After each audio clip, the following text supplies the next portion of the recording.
Have you ever shaken someone's hand, heard their name out loud, and lost it before your hand was back at your side? Not an hour later. Not the next week. Right then, the sound goes in, and something in you already knows it didn't land. So you nod. You hold eye contact a beat too long to cover it. And for the rest of the night, you build every sentence around a hole where a word should be.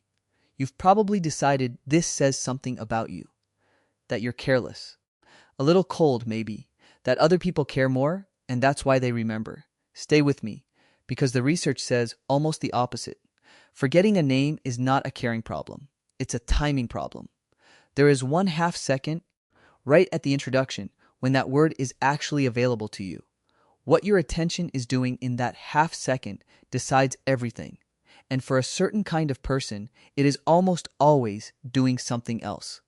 Today we're going to look at exactly where it goes. Picture the doorway of a house you've been in twice. Someone puts a hand on your shoulder and says, "This is Daniel." Your right hand is already coming up. You're checking whether you're blocking the hallway. You're deciding in real time whether to say hi or hey, because hey sounded too casual last time. Then Daniel says something about the traffic and the moment closes. 4 seconds later, there's a small drop in your stomach. Wait, what was it? You run it back and get the shape of it. 2 syllables, maybe. A soft sound at the start. But the actual word is not in there, and you already know it isn't coming. So how do you lose a word in less than a second? Here's the thing, you didn't forget it. Forgetting means it was in there and slipped out. That's not what happened. Nothing was ever written down. Psychologists call the writing down part encoding. And in the early 70s, 2 researchers named Fergus Craik and Robert Lockhart laid out the idea that stuck. How well you remember something depends on how deeply you processed it in the first place. Sound is the shallow end. Meaning is the deep end.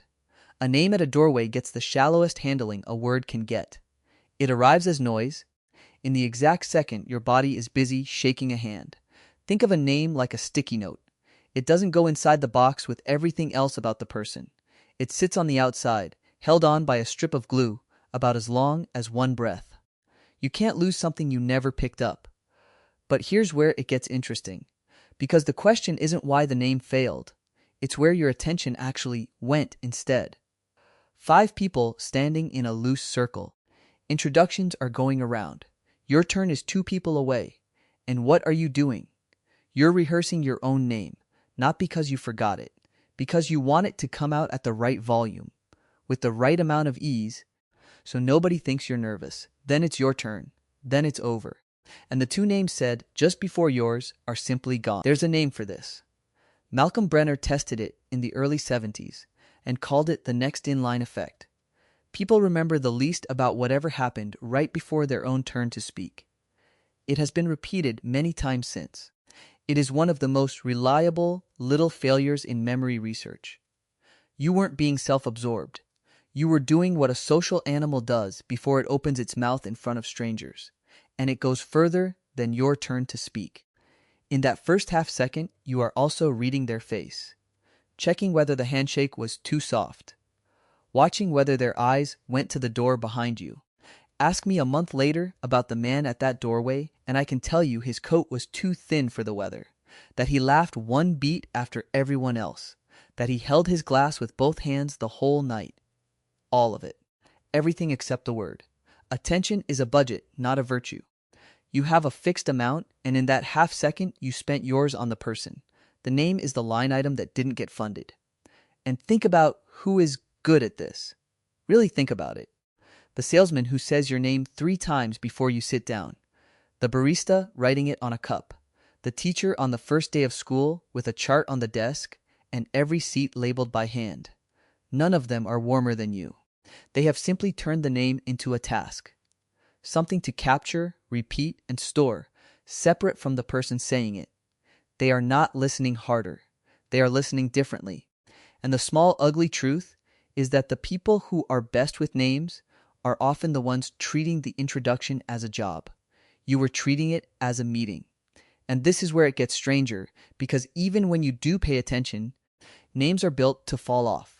You remember he restores old motorcycles in a garage that's too cold in winter. You remember his daughter just started school, and he was quiet about it in a way you noticed. You would know his voice on the phone in 2 words. His name might as well have never been spoken. Why does the same sound stick in one case and slide off in the other?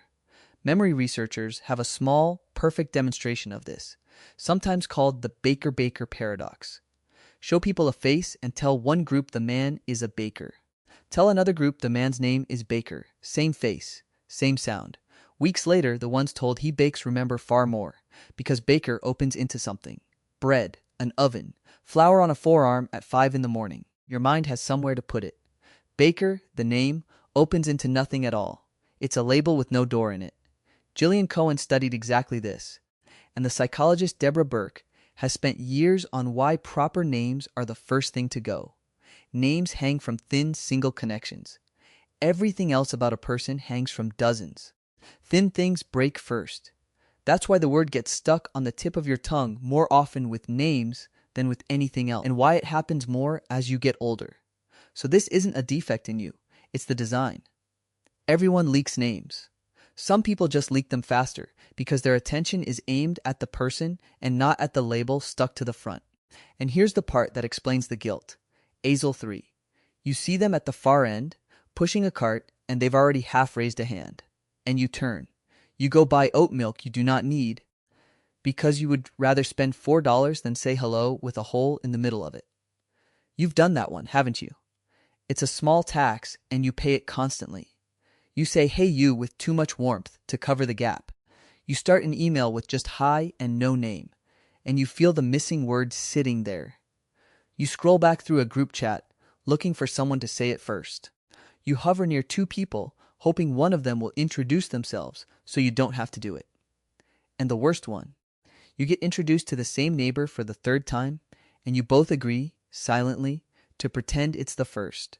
Here's why it stings more than it should. Our culture treats a name as a receipt. Say it back and you've proven you were paying attention. Lose it and people assume you weren't. So a memory glitch gets read as a character flaw. Not by them, usually. By you. And there's a cruelty folded inside it. Try harder in the moment and it gets worse. The second you start silently drilling the name, repeating it under your breath, you stop hearing the next thing they say. You buy the label at the price of the conversation. And people who genuinely care about the conversation, they choose the conversation. Every time. Which means the person in the room who is worst with names is very often the one paying the most attention to the human being attached to them. And some of you were trained into this early. Look at people when they talk to you. Watch their face. Are you listening, or are you just waiting to speak? You learned to give the face everything you had. To read the mouth, the eyes, the small shift in the shoulders that tells you whether this is going fine. Nobody ever sat you down and said, by the way, hold the label too. So you got very good at reading people, and you stayed bad at filing them. There is nothing wrong with your memory, and there is nothing wrong with your heart. You're not careless. You're not cold. You're not the person who doesn't care enough to bother. You are a person whose attention went to the human in front of you in a half second when it could only go to one place. The sticky note fell off. The box is still full. That distinction matters, so sit with it for a second. A cold person forgets the whole box. They don't remember the coat, the laugh, the daughter, any of it, because none of it ever got looked at. You lost the label off the front of a box you packed carefully. Those are not the same failure. They have never been the same failure. Everything you actually kept about that man is still there. The thin coat, the delayed laugh, the daughter starting school, and how carefully he said it. That's what your mind decided a person was made of. The name was the one part of him that meant nothing on its own. Now, I'm not going to tell you names don't matter. They do. People feel seen when you use theirs, and that's real. So if you want the small fix, here it is. Say it back once, out loud, in the first sentence. Then hang it on one physical thing you can already see. The green jacket. The both hands glass. Not because something in you needs repairing. Because the sticky note holds better when you press it down. That's all it ever was. A pressure problem, not a person problem. So tell me in the comments where yours went. I want the moment you got caught.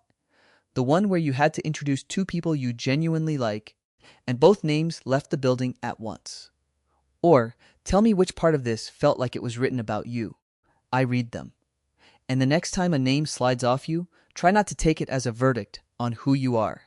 Take it as a receipt for where you were looking. Subscribe to keep decoding yourself, and I'll see you in the next.